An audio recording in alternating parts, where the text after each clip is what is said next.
Shalom, selamat pagi Bapak Ibu, saudara-saudaraku yang terkasih. Bagaimana kabarnya?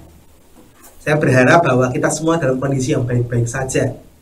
Tapi jika ada yang sedang tidak baik-baik saja, sedang ada banyak masalah, tidak apa-apa. Tetaplah yakin dan percaya bahwa Tuhan senantiasa menuntun dan berjalan dengan kita, sehingga kita tetap percaya dan bisa terus semangat menjalani kehidupan ini. Sehingga nanti sukacita itu juga akan datang dengan sendirinya Bapak Ibu, saudara yang terkasih. Nah, sebelum kita menghayati apa yang menjadi firman Tuhan di pagi hari ini, mari kita berdoa. Tapi sebelum itu saya mau perkenalan diri dulu ya. Ya, perkenalkan, nama saya Yeskiel Dwi Cahya Yogarespati. Bapak Ibu bisa memanggil saya Mas Yayan. Nah, saya dari GKJ Samirono Baru, Yogyakarta. Ya, saat ini mari kita bersatu di dalam doa. Terpujilah Engkau Sang Kristus ketika kami boleh Kau bangunkan di pagi yang sejuk ini, ketika kami boleh beristirahat dengan nyenyak di malam hari dan Kau bangunkan di saat ini. Kami boleh menerima pelukan-Mu yang hangat di pagi hari ini. Kami masih boleh bertemu, bertegur sapa dengan orang-orang yang kami kasihi, keluarga kami. Saat ini Tuhan, kami akan memulai hari kami dengan mendengarkan sabda-Mu, merenungkannya, dan nanti akan kami wujud nyatakan dalam kehidupan kami hari lepas hari. Kiranya Sang Roh Kudus memimpin kami untuk kami bisa meneladan apa yang menjadi firman.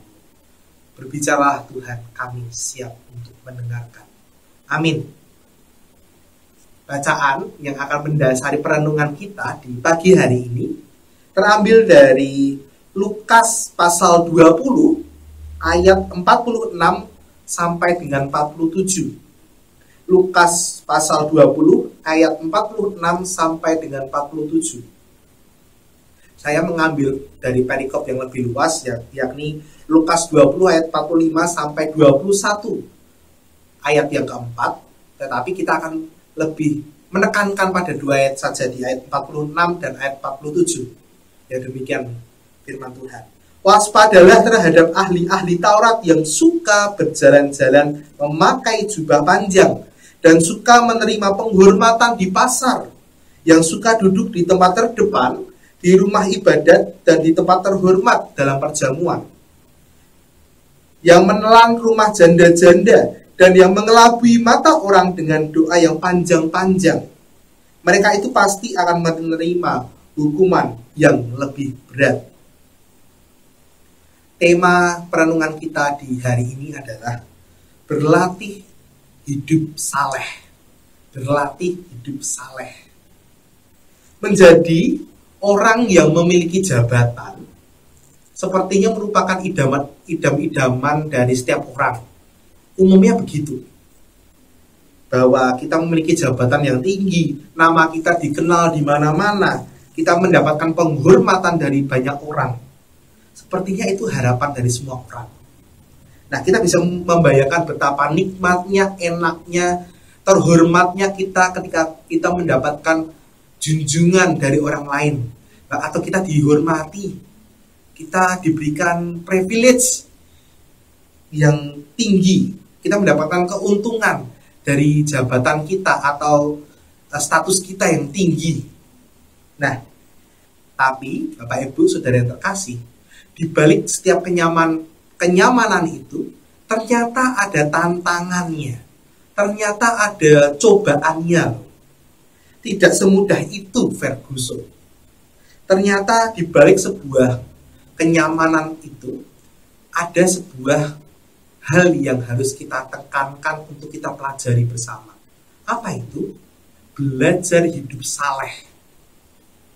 Nah, pertanyaan yang terkadang sering muncul di benak saya secara pribadi ketika ada orang yang memiliki keuntungan atau privilege adalah bagaimana ya cara mereka bisa menata diri, memposisikan diri mereka ketika mereka diperhadapkan dengan tugas dan pelayanan mereka, tugas panggilan mereka, entah pekerjaan apapun itu. Bagaimana ya cara mereka memposisikan diri mereka?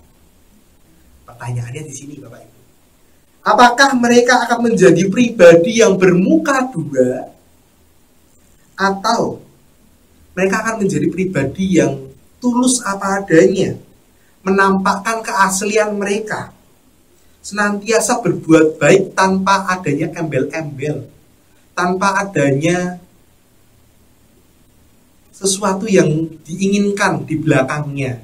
Nah, itu pertanyaan yang sedikit menohok, Bapak Ibu. Hal ini setidaknya juga merupakan sebuah dilema bagi saya, secara khusus ketika saya sebagai calon pendeta. Kalau dalam hal ini bakal calon pendeta. Nah, kenapa begitu? Profesi sebagai pendeta merupakan profesi yang juga ternyata disorot, terutama oleh jemaat, Bapak Ibu. Nah, timbul nih sebuah pertanyaan. Bagaimana cara saya kelak kalau besok saya menjadi pendeta? Bagaimana cara saya untuk menapaki kehidupan ke depan? Ketika saya menjadi pribadi yang kemana-mana disorot sama jemaat, bagaimana ya rasanya disoroti jemaat sendiri? Apakah saya harus menjadi pribadi yang bermuka dua? Atau saya menjadi pribadi yang yaudah apa adanya saya? Hal ini menjadi sesuatu yang dilematis karena berhubungan dengan ketulusan diri saya, secara khusus dalam hal untuk melayani jemaat, hadir di tengah-tengah jemaat. Nah, Bapak Ibu jemaat yang terkasih, belajar mengenai ketulusan diri, kita bisa belajar dari seorang tokoh di sini, di mana kita bisa melihat seorang yang miskin, dan ada di sini juga yang kita bisa jumpai di sini adalah ahli-ahli Taurat. Ada dua pribadi di sini. Nah, dalam perikop ini kita bisa membaca, kita bisa melihat bahwa ternyata ahli-ahli Taurat dengan jubahnya yang panjang, dengan lantunan doa-doanya yang luar biasa panjang, dan kemahirannya memainkan kata-kata, ternyata hal itu tidak dipandang positif oleh Tuhan Yesus. Tidak direspon positif apa yang menjadi keahlian, apa yang menjadi keunggulan dari ahli Taurat tersebut. Tindakan dan cara hidup mereka ini cenderung merupakan kesalehan yang ternyata palsu, semu. Semua ritual-ritual keagamaan yang mereka jalankan justru tidak menyatakan bahwa mereka itu sungguh-sungguh pribadi yang saleh, pribadi yang menunjukkan bahwa aku manembah ing Gusti kanthi tulus. Ahli-ahli Taurat itu hanyalah kumpulan-kumpulan orang yang gila hormat ternyata. Kehidupannya cenderung palsu. Segala bentuk kemunafikan tertutupi oleh penampilan mereka yang serba mewah. Semua tertutupi oleh busana-busana mereka.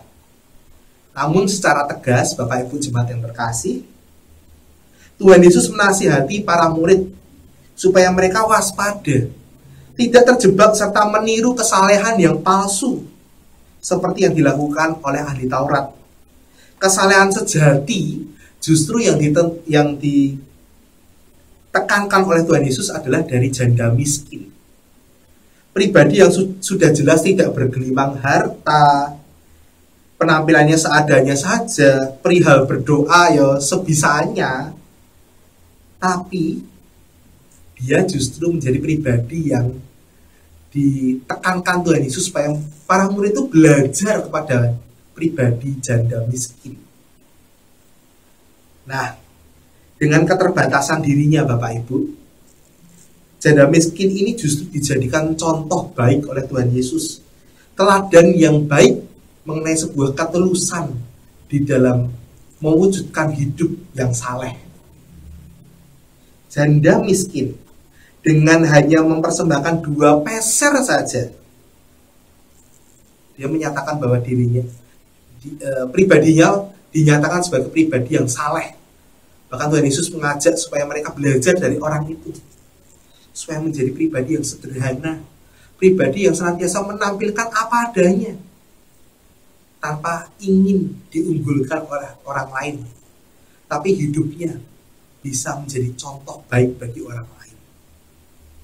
Dengan kesalehannya, dengan keberadaan dirinya yang apa adanya, bersedia mempersembahkan seutuhnya apa yang ia miliki dalam hidupnya. Itu yang menjadi teladan utama yang Tuhan Yesus ajarkan kepada kita. Kita masuk dalam refleksi kita. Yang pertama, mari kita bertanya pada diri kita masing-masing, Bapak Ibu. Sudahkah kita menjadi pribadi yang tulus dalam menjalani kehidupan kita?